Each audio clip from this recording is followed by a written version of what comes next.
ये बात तो आपने हो सकता है कहीं ना कहीं से सुनी होगी कि आपकी कमाई का साइज आपको अमीर नहीं बनाता, आप अपनी कमाई से करते क्या हो वो आपको अमीर बनाता है, अमीर या गरीब दोनों ही।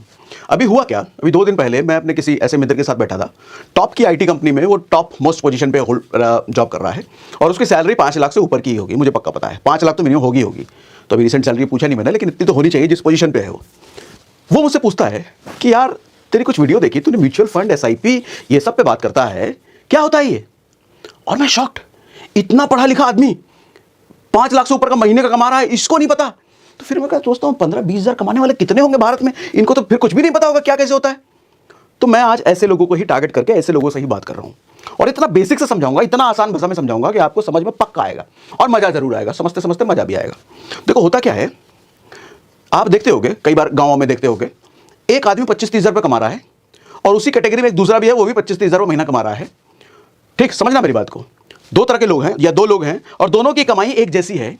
एक आदमी जो 25-30 हज़ार कमा रहा था, वो 20-25 साल की नौकरी करने के बाद भी वो किराए के घर पे पहले भी रहता था, आज भी रह रहा है। वो सेकंड हैंड स्कूटी पहले भी चलाता था, आज भी चला रहा है।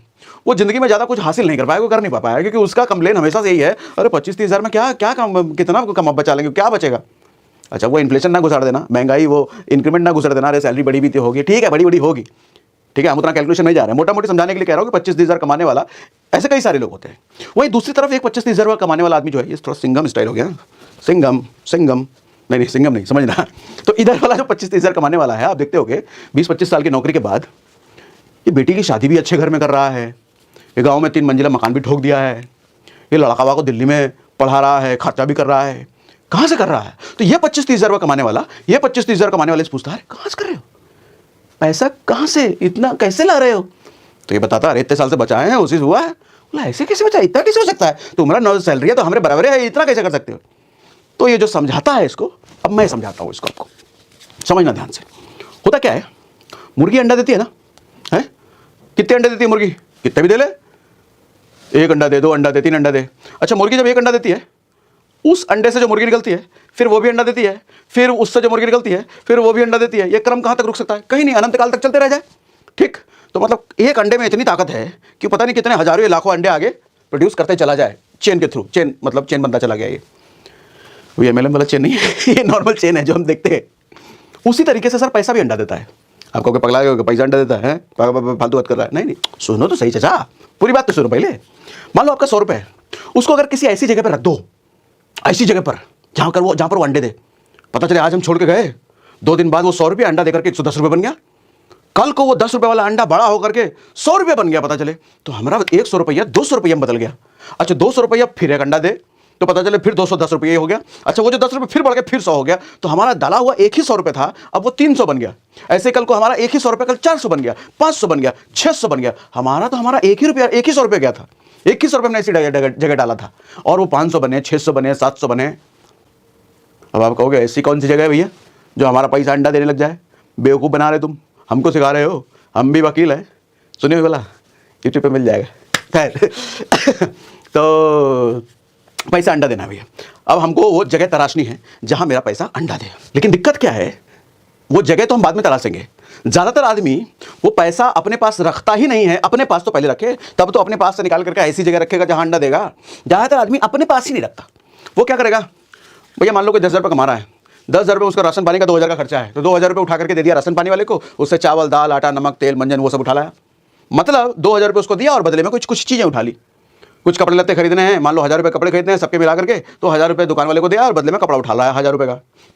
तो सर ज़्यादातर लोग हम पैसे जो कमाते हैं उससे कुछ ना कुछ चीज़ें खरीद लेते हैं, चाहे वो कपड़े हो, चाहे ज़रूरत की चीज़ हो, चाहे शौक की चीज़ हो, किसी भी चीज़ को, मतलब हम अपने पैसे को किसी और को देते हैं और बदले में उससे चीज़ ले लेते हैं। तो हमारे पास तो पैसा बचा ही नहीं जो कि हम ऐसी जगह डालें कि वो पैसा अंडा दे। अरे पैसा इतना है, कमाई कहाँ है जो हम पैसा बचा लें और डालें उधर। ठीक है, समझाता हूँ बस बचत कैसे होती है। होता क्या है कि ऐसे ही एक आदमी, उसकी भी सैलरी अगर 10,000 रुपये है, सर 2,000 रुपये उसका भी अगर राशन पानी का खर्चा है, वो क्या करेगा मालूम? वो 2,000 नहीं 1,800 में खर्चा करेगा। 2,000-1,800 में कितना ही फर्क पड़ जाएगा उसके राशन पानी में, थोड़ा सा कुछ ग्राम इधर उधर पड़ेगा आटा, वो 1,800 में चला जाएगा, 200 रुपये बचा लेगा। 1,000 रुपये जो कपड़ा इसने लिया वो 900 रुपये कपड़ा लेगा, 100 रुपये वहाँ भी बचा लेगा। अच्छा, बाल बच्चे अगर स्कूल जाते हैं और अगर मान लो उसका 2-3 हज़ार रुपये खर्चा है, मान लो 3 हज़ार खर्चा है और ये आदमी पूरा 3 हज़ार रुपये खर्च कर रहा है, तो ये कुछ ऐसा जुगाड़ लगाएगा, ऐसा स्कूल ढूंढेगा 200-300 रुपये वहाँ भी बचा ले।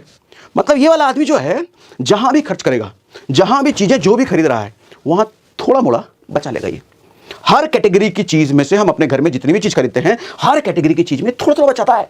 ये आदमी क्या बोलेगा, अरे क्या 100-200 रुपये बचाकर क्या ही उखाड़ लोगे, खर्चो, अच्छी जगह अच्छे से खाओ पियो, अच्छे स्कूल में डालो, अच्छा कपड़ा पहनो।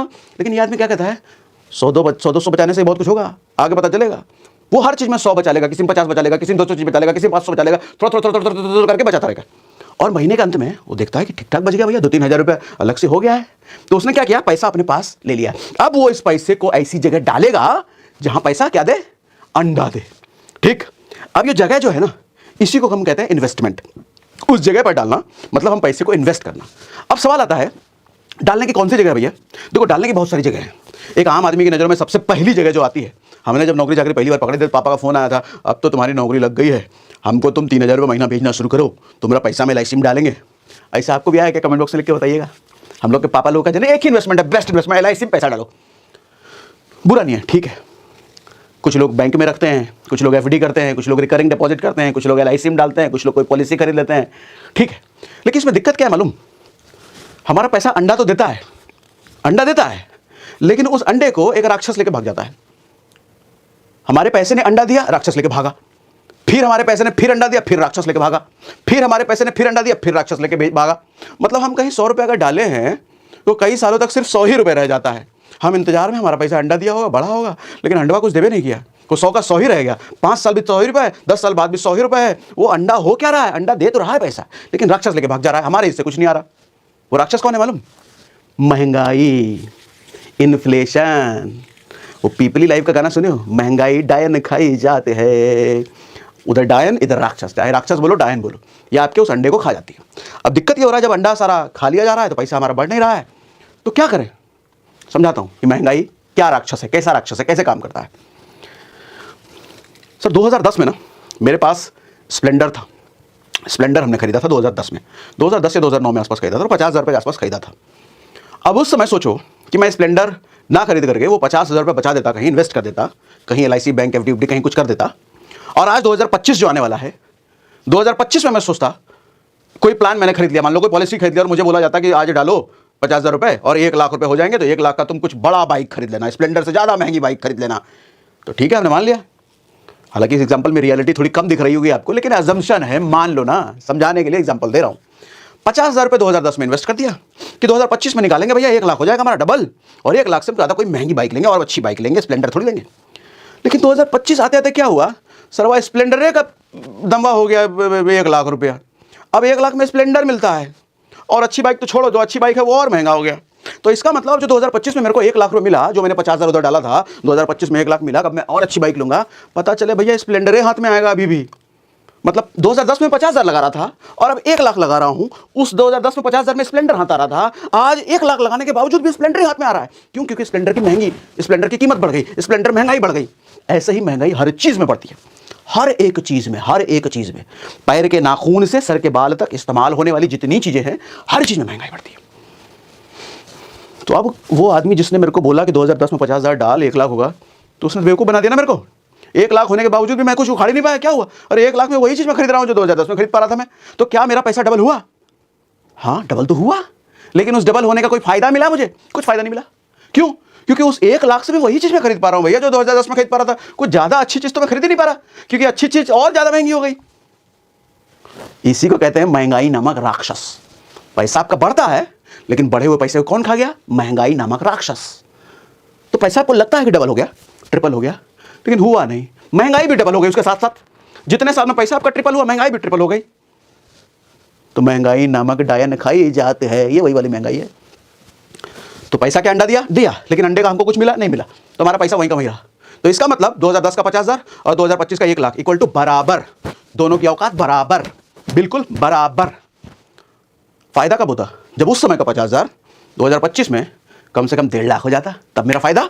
क्योंकि स्प्लेंडर तो 1 ही लाख में मिल रहा है, 50 हज़ार मेरा बच जाता, या 1.5 लाख में और अच्छी बाइक ले पाता। फायदा कब होता? जब वो 50 हज़ार 2 लाख बन जाता, वो 50 हज़ार 2.5 लाख बन जाता, वो 50 हज़ार 3 लाख बन जाता, तब फायदा, तब हुआ फायदा।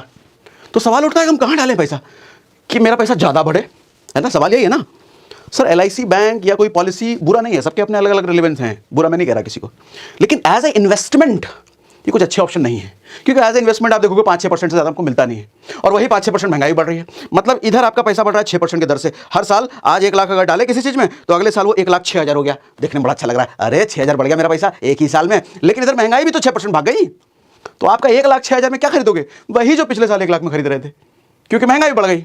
अच्छा, अगले साल 1,06,000 का पता चले 1,10,000 हो गया, अरे मेरा पैसा 1,06,000 से 10 हो गया। लेकिन अगले साल पता चला महंगाई भी उसी हिसाब से बढ़ गई, तो 1,10,000 में क्या खरीदोगे? वही जो पिछले साल 1,06,000 में खरीद रहे थे। कोई फायदा नहीं फिर ऐसे इन्वेस्टमेंट का।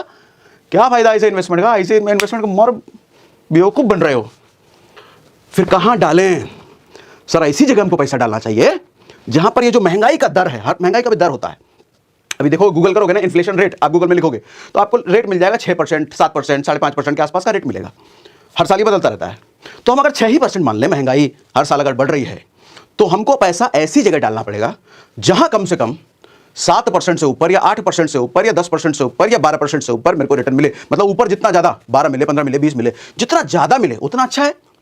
फिर ये महंगाई मेरा कुछ नहीं बिगाड़ पाएगा, क्योंकि महंगाई तो 6% वाला पैसा लेके जाएगा, लेकिन उसके ऊपर का पैसा तो मेरा रह जाएगा ना वहाँ पे। अब जो रह गया उस जगह पे जहाँ मैंने इन्वेस्ट किया, वहाँ पे रह गया ना बाकी पैसा, और जो रह गया अब वो अंडा देगा, और अंडा देगा तो अंडा क्या और बड़ा होगा, फिर वो अंडा देगा, फिर वो और बड़ा होगा, क्योंकि महंगाई का फिक्स है, उसको तो 6% लेके जाना है। मान लो मेरे पैसे ने 10% रिटर्न दिया, हाँ मेरे पैसे ने 10% रिटर्न दिया, 6% तो महंगाई लेके गया, लेकिन 4% तो वहाँ रुक गया ना, वो 4% बढ़ेगा, वो अंडा देगा। मान लो मेरे पैसे ने 15% रिटर्न दिया साल का, तो महंगाई तो 6% लेके गया अपना, महंगाई टाइम नामक डायन, महंगाई नामक राक्षस। बाकी जो कितना परसेंट हो गया? 8%, 9% जो एक्स्ट्रा हुआ 9% मेरा बढ़ेगा। कौन सी ऐसी जगह है भैया जो इतना हमको मिलेगा रिटर्न? 10%, 12%, 15%? एक ही जगह है। वैसे जगह तो बहुत सारे हैं, लेकिन एक आम आदमी जहां कर पाए, जहां थोड़े थोड़े पैसे इन्वेस्ट कर पाए, वो जगह है स्टॉक मार्केट।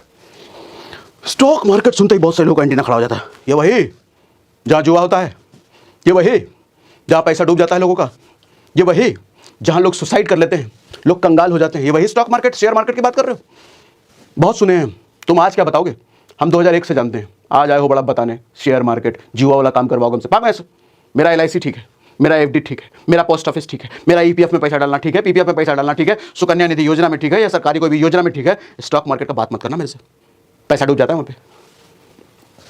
ये जो सज्जन कह रहे हैं, कह तो मैं रहा हूँ, लेकिन ये जो बात है बिल्कुल सही है, 100% सही है। पैसा डूबता भी है सर, कई लोगों ने सुसाइड किए हैं, पैसा लॉस भी होता है, पैसा रिटर्न तो छोड़ो, पैसा खत्म हो जाता है जो भी डाले। लेकिन किन लोगों का होता है सर? उन लोगों का होता है जो इसको जुए की तरह करते हैं।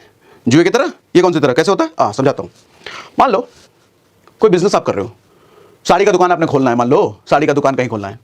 अच्छा, साड़ी का दुकान आपने, आपके पास 20 लाख रुपए था, 20 लाख लगा के आपने साड़ी का दुकान किसी भी एरिया में खोल लिया, बिना ये एनालिसिस किए क्या वहां पे औरतें आएंगी साड़ी खरीदने? ऐसी जगह है वो? क्या उस जगह पर साड़ी का दुकान चलेगा? क्या वहां आसपास ऐसे मोहल्ले हैं जहां पर औरत वहां पे जाकर के प्रेफर करेगी साड़ी वाड़ी खरीदना? बिना एनालिसिस किए 20 लाख रुपया था, लगा दिया, साड़ी की दुकान खोल दिया, आप तो चलेगा ही। लेकिन भैया 2 महीना हो गया, पता चला 2-3 कस्टमर ज़्यादा आए भी नहीं किया है, उससे ज़्यादा अपना रेंट चला जा रहा है, मेंटेनेंस चला जा रहा है, 2 महीने बाद शटर गिरा दिया, बंद। उसके बाद अपनी राय क्या बनेगी? साड़ी का बिजनेस बहुत खराब है, साड़ी का बिजनेस चलता ही नहीं है। वो आदमी तो यही राय बनाएगा ना, या ज़्यादा से ज़्यादा क्या बोलेगा? इस शहर में साड़ी का बिजनेस चलता ही नहीं है, चलेगा ही नहीं, मैंने करके देख लिया, होगा ही नहीं। अरे चचा बेवकूफ़, गलती साड़ी के बिजनेस का नहीं था, गलती तुम्हारी थी कि तुमने एनालिसिस नहीं किया पहले, कि हो सकता है वो जगह ठीक थी कि नहीं थी, वहाँ पर डिमांड है कि नहीं है। तुमने एनालिसिस नहीं किया और 20 लाख रुपए में आग लगा दिया अपना, तो गलती तुम्हारी है चचा, साड़ी के बिजनेस की नहीं है। सर यही चीज़ स्टॉक मार्केट में होता है। स्टॉक मार्केट में अच्छा पैसा लगाना होता है, लगा दो। ऐसे थोड़ी भैया कहीं भी डाल दोगे, किसी भी शेयर में डाल दोगे, किसी भी जगह डाल दोगे तो डूबना तो तय है, तो डूबना तो तय है। फिर तुम कितना भी डाल लो। आदमी पेनी स्टॉक ढूंढता है, 1 रुपए वाला स्टॉक ढूंढो, 1 रुपए वाला स्टॉक। कौन सा? 3000 का स्टॉक? नहीं बहुत महंगा है, नहीं 1 रुपए वाला ढूंढो, 2 रुपए वाला ढूंढो उसमें। अच्छा जाएगा भी कितना जाएगा? 2 ही रुपए जाएगा ना। तो ऐसे आदमी का पक्का 2 रुपए जाता है, पक्का 1 रुपए जाता है। थोड़ी एनालिसिस कर लेते, ढंग के स्टॉक ढूंढ लेते। अब कहे हमारा भाई हमको टाइम नहीं है ढंग के स्टॉक ढूंढने का, हम तो बहुत बिजी आदमी है, मेरा नौकरी है, पूरे 25,000 रुपये मिलते हैं मुझे, नौकरी पेशे वाला आदमी हूँ, बाल बच्चे वाला आदमी हूँ, टाइम बिल्कुल नहीं है। तुम कहाँ स्टॉक मार्केट में स्टॉक ढूंढने की बात कर रहे हो, शेयर को एनालाइज करने की बात, उतना टाइम नहीं। ठीक है, कोई बात नहीं है। ऐसे ही लोगों के लिए है म्यूचुअल फंड, ऐसे ही लोगों के लिए है SIP। जब आपको स्टॉक मार्केट की समझ नहीं है और आप समझ लेना भी नहीं चाहते, जब आपके पास समय नहीं है, या आलसी हो या निकम्मे हो या कुछ भी हो, ज़्यादा समय नहीं लगाना हमको सीखने में, तो ऐसे ही आदमी के लिए SIP है। अभी समझ में आ रहा है? अभी तक समझ में आ रहा है कि नहीं? तो अब क्या करें? ऐसे आदमी के लिए है, कहाँ मिलता है ऐसे? भी बताओ कितना डालना है? ऐसे नहीं भैया, थोड़ा समझ इसमें भी चाहिए, थोड़ी बहुत तो जानकारी इसमें भी लेनी पड़ेगी। हाँ, बहुत ज़्यादा आपको मास्टर नहीं बनना है, गुरु घंटाल नहीं बनना है शेयर का, हल्की फुल्की जानकारी लेना यहाँ भी पड़ेगा। अच्छा, पहले समझाता हूँ म्यूचुअल फंड क्या होता है, SIP क्या होता है, जरा ये भी समझाता हूँ। अब कभी कमेटी वमेटी खेले हो? होता क्या है, मोहल्ले में कई सारे लोग मिल करके किसी एक जगह पर किसी एक आदमी को अलग अलग थोड़ा थोड़ा पैसा देते हैं, और हर आदमी को कुछ समय बाद कुछ ज़्यादा पैसा रिटर्न में मिलता है। या फिर गुल्लक का एग्जाम्पल, घर में कुड़िया जो रखता है, पापा 10 रुपये डाल दे, मम्मी 10 रुपये डाल दे, इसको भी डाल दे, पता चले चिंटुआ को जब साइकिल लेना है तो कुड़िया फोड़ा गया, गुल्लक फोड़ा गया, इस चिंटुआ के लिए साइकिल का पैसा तैयार है। ऐसे ही एक गुल्लक है, ऐसे ही एक गुल्लक है। उस गुल्लक में तो घर के सारे लोग डाल रहे थे, मम्मी पापा भाई बहन पैसे डाल रहे थे, बट यहाँ जो गुल्लक का साइज है बहुत बड़ा साइज है, यहाँ पूरे देश के लोग पैसे डालते हैं। क्या होता है? पूरे देश के लोग पैसे डालते हैं। पूरे देश के लोग कैसे डालेंगे? अरे ऑनलाइन सारा सिस्टम हो गया, अब तो ऑनलाइन सब बात बताऊंगा, वो सब वेबसाइट सब है, वहाँ पे जाके डालना होता है। कितना डालना होता है? 100 रुपये महीना, 500 रुपये महीना, 1000 रुपये महीना, लाख रुपये महीना, 2 लाख रुपये महीना, जितनी मर्जी उतना डाल सकते हो। 100 रुपये शुरू हो जाता है, 100 रुपये महीना, 100 रुपये महीना, हाँ 100 रुपये महीना, ठीक। अब गुल्लक है, पूरे देश से लोग डालते हैं। कहीं से कोई आदमी 100 रुपये महीना डाल रहा है, कहीं से कोई 500 रुपये महीना, कोई 5 लाख रुपये महीना, कोई 5 करोड़ रुपये महीना। 5 करोड़ रुपये महीना कम होगा, लेकिन होगा कोई तो अलग अलग। तो कितना फंड जमा हो जाएगा एक ही महीने में? बहुत बड़ा फंड जरूर जमा हो जाएगा। अब ऐसा हर महीना हो रहा है, मतलब बहुत मोटा फंड जमा हो रहा है। अब इस सारे फंड को शेयर मार्केट में इन्वेस्ट किया जाता है, अच्छे अच्छे शेयर खरीदने में इन्वेस्ट किया जाता है। आप कहोगे शेयर खरीदने में इन्वेस्ट हो रहा है, मतलब डूब सकता है पैसा? हाँ डूब सकता है, ठीक है, लेकिन डूबने के चांसेस कितने हैं? थोड़े कम है। क्यों? क्योंकि ये आदमी, एक आदमी जो गुल्लक लेके बैठा है, जो आपका पैसा लेके बैठा है, आपका तो 100 ही रुपये महीना है, लेकिन किसी का ज़्यादा है तो उसके पास जो हजारों करोड़ों रुपए जमा हुआ है, मान लो 1000 करोड़ रुपए जमा हो गया, वो 1000 रुपये करोड़ में, 1000 करोड़ में आपका भी 100 रुपये महीना था, उसका डूबने का जो बहुत टेंशन है आपको, भैया 1000 करोड़ है पूरा, इस 1000 करोड़ को शेयर मार्केट में इन्वेस्ट कर दिया जाता है। कौन करता है? एक्सपर्ट, जिसको एक्सपीरियंस है सालों का, 15 साल 20 साल 25 साल का एक्सपीरियंस है, ऐसा आदमी, ऐसा ग्रुप मिलकर के वो इन्वेस्ट करता है। अब सोच के देखो, आप ऐसे एक्सपीरियंस आदमी को अगर हायर करोगे अपने लिए, अपना 100 रुपये महीना इन्वेस्ट कराने के लिए, कि भाई मेरा 100 रुपये महीना है, स्टॉक मार्केट में इन्वेस्ट करो, जरा एनालाइज करके ढंग की जगह पर, 5 लाख रुपये महीना तो उसका सैलरी होगा, पहले दे पाओगे? तुमको 100 रुपये महीना इन्वेस्ट करना है तो 5 लाख रुपये महीना उसका सैलरी दे पाओगे? नहीं ना। इसीलिए म्यूचुअल फंड वाली कंपनियां, कई सारी म्यूचुअल फंड की कंपनियां होती हैं, इनको हायर करती हैं कि भाई ये 1000 करोड़ का फंड आया है पूरे देश से, अब इसको तुम ढंग का एनालाइज करके डालो। अब ये पूरी एनालिसिस करके, जिनका इतना एक्सपीरियंस होता है, पूरा समय लगा के, ऐसे ही नहीं 20 लाख रुपए है तो साड़ी की दुकान खोल दे, वो हरकत नहीं करती है, पूरा एनालिसिस करके शेयर मार्केट में आपके पैसे को इन्वेस्ट करते हैं। इनके ऊपर भी प्रेशर है, भैया रिटर्न निकाल के देना है लोगों को, जिसका जितना पैसा है। अब जिसका जितना पैसा है उस अनुपात में जो भी पैसा बढ़ता है आप निकाल सकते हो कभी भी, आपकी मर्जी के हिसाब से। यही होता है म्यूचुअल फंड। और म्यूचुअल फंड में जो हर महीने हम पैसा डालते हैं अपनी मर्जी का, 100 रुपये महीना, 200 रुपये महीना, 500 रुपये महीना, जितना भी, उसको कहते हैं SIP। ये जो प्रोसेस है पैसा डालने का हर महीना, इसको कहते हैं SIP, सिस्टमैटिक इन्वेस्टमेंट प्लान। एक ऐसा प्लान जो हम सिस्टमैटिक बना दिए हैं हर महीना इन्वेस्टमेंट करने का, इसको बोलते हैं SIP। और जो पैसा जहां जा रहा है, जिस फंड में, जो गुल्लक, मान लो एक गुल्लक जो पूरा देश जिस पर पैसा डाल रहा है, वो गुल्लक को बोलते हैं म्यूचुअल फंड। ठीक, इतना समझ में आया? कमेंट बॉक्स में मुझे लिख के बताइए क्या समझा रहे हो। गजब, एकदम किसी को भी समझ में आ जाए, गजब समझाया, गजब समझाया, ऐसा लिख के बताइए कमेंट बॉक्स में, तो मुझे भी पता चले कि समझ में आ रहा है। ठीक है, हाँ चलो अब पढ़ लिया, ठीक है, समझ आ गया। तो वहां पे हम पैसा डालते हैं, क्या ताकत है, कितना मेरा पैसा बड़ा हो सकता है। अब जरा ये समझाता हूं आपको स्क्रीन पर। ओके, तो ये मैंने स्क्रीन खोल ली, आपको करना कुछ नहीं है, गूगल पे लिखना SIP कैलकुलेटर, तो ऐसे हिसाब लगाते हैं कितना हम डालेंगे तो कितना मिलेगा। 100 रुपये महीना डालेंगे, 10 साल बाद कितना हो जाएगा, 20 साल बाद कितना जाएगा, इसका कौन कैसे हिसाब लगाएं, तो उसका आपको हिसाब लगाने की जरूरत नहीं है। गूगल पे कैलकुलेटर बने हुए हैं, लिखो SIP कैलकुलेटर, बहुत सारे आ जाएंगे। मैंने ये वाला खोल लिया, ठीक, आप कोई भी खोल लेना, सब में ऐसा कुछ मिलेगा आपको। सर मान लो 100 रुपया महीना, मैं थोड़ा इज्जत कर देता हूँ, 100 रुपये महीना तो बहुत ही कम हुआ, इतना निहायती घटिया हरकत करोगे क्या। 500 रुपये महीना मैं ले रहा हूँ, रोज का 15 रुपये 18 रुपये के आसपास अगर बचाया जाए, एक चाय का पैसा बचाया जाए तो 500 रुपये महीना भी होता है। 500 रुपये महीना अगर मैं लेता हूँ और मैं 5 साल के लिए इन्वेस्ट करता हूँ, ठीक, 5 साल के लिए मतलब हर महीने 500 रुपये, और मैं मानता हूँ 12 महीने लेता, मैं 15 लेता हूँ, क्योंकि लॉन्ग टर्म में स्टॉक मार्केट का रिटर्न अगर आप देखोगे, इंडेक्स फंड का उतना तो आपको नहीं समझ आएगा, मोटा मोटी ये समझो कि लॉन्ग टर्म मतलब 10-15 साल से ऊपर का अगर हॉराइजन है, मतलब इतने साल के लिए आप पैसा डालते हो, हर महीना 500 रुपये महीना, और 15 साल तक, 20 साल तक, तो लंबे समय में देखा गया है, गारंटी कुछ नहीं होता स्टॉक मार्केट में, 15 तो मिलेगा ही ना, ना हो सकता है 20 भी मिल जाए, या हो सकता है 12 मिले, लेकिन लंबे समय में देखा गया है 15 से ऊपर मिल जाता है, इसलिए 15 ले लिया। गारंटी नाम की कोई चीज़ नहीं होती स्टॉक मार्केट में, ठीक। 15% अगर मुझे हिसाब से हर साल CAGR मिलता है, 500 महीना में डाल रहा हूँ 5 साल के लिए, तो आप देखेंगे आपने जो इन्वेस्ट किया पैसा, वो 30,000 रुपये इन्वेस्ट किया 5 साल में, और आपको जो मिल रहा है 14,841 मिल रहा है। एस्टिमेटेड रिटर्न, और टोटल अमाउंट बन के मिल रहा है 44,000 रुपये। आपने दिया 30,000 रुपये, मिल रहा है 44,000 रुपये। मजा है सुन के क्या? इतने के लिए इतना सीखना पड़ेगा, बैठ पालते। रुको, अभी रुको, थामा, जादू दिखाता हूँ, जादू। ये तो 5 साल की बात कर रहा हूँ, यहाँ लंबे समय में असली खेल होता है। अच्छा, ये ग्राफ भी देखते जाना। ये ब्लू क्या है? आपका इन्वेस्टमेंट अमाउंट, ये ब्लू में। और जो येलो वाला देख रहे हो ना, ये रिटर्न अमाउंट है। ठीक, देखो जैसे जैसे साल बड़ा हो रहा है, रिटर्न अमाउंट बड़ा होता जा रहा है। अभी देखो खेल, इसी को मैं कर देता हूँ 15 साल। ठीक सर, 15 साल में आपने 90,000 रुपये इन्वेस्ट किया, लेकिन जो टोटल आपको मिल रहा है लगभग 3.5 लाख मिल रहा है। सिर्फ 90,000 और 3.5 लाख। यहाँ ग्राफ देखो सर, ये ब्लू वाला पार्ट आपका इन्वेस्टमेंट है, येलो वाला रिटर्न है। पहले ब्लू पार्ट ज़्यादा था, येलो छोटा था, अब येलो बड़ा हो गया है, मतलब रिटर्न बड़ा हो गया, इन्वेस्टमेंट छोटा हो गया। और जादू दिखाऊं सर, यही काम, थोड़ा पेशेंस है, सब्र है, तो 20 साल तक अगर आप करते हो तो सर अब देखो आपका इन्वेस्टमेंट वाला पार्ट कितना छोटा हो गया, रिटर्न तो बहुत बड़ा। सर आपने इन्वेस्ट किया मात्र 1.2 लाख, मतलब 1 लाख 20 साल में, और मिल रहा है आपको 7.5 लाख से ज़्यादा। सिर्फ 1 लाख इन्वेस्ट किया है अपनी जेब से, सब मिला के 500 महीना करके टोटल, लेकिन मिल रहा है 7.5 लाख। और जादू दिखाऊं, मान लो थोड़ा ताकत है आप में, रिटायरमेंट तक रुकने का, थोड़ा पेशेंस है कि हर महीना इतना कर पाओ।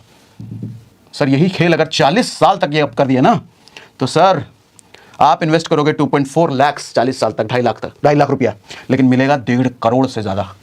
सिर्फ 2.5 लाख इन्वेस्ट किया और मिला 1.5 करोड़ से ज़्यादा। ये SIP की ताकत है, ये म्यूचुअल फंड की ताकत है। यहाँ देखो ब्लू तो सर्वर नजरे नहीं आ रहा है। आपका इन्वेस्टमेंट इतना सा, रिटर्न इतना, इन्वेस्टमेंट इतना, रिटर्न इतना। लेकिन पहले क्या था, शुरुआत में जब 5 साल के लिए किए थे तो इन्वेस्टमेंट ही इतना था और रिटर्न इतना था। यहाँ समय का खेल है, जितना ज़्यादा समय दोगे रिटर्न वाला पार्ट बड़ा होता चला जाएगा, इन्वेस्टमेंट छोटा सा। समझे? कंपाउंडिंग इसी को कहते हैं, अंडे देने वाली बात। इतना अंडा दिया कि अंडा ही अंडा दिख रहा है।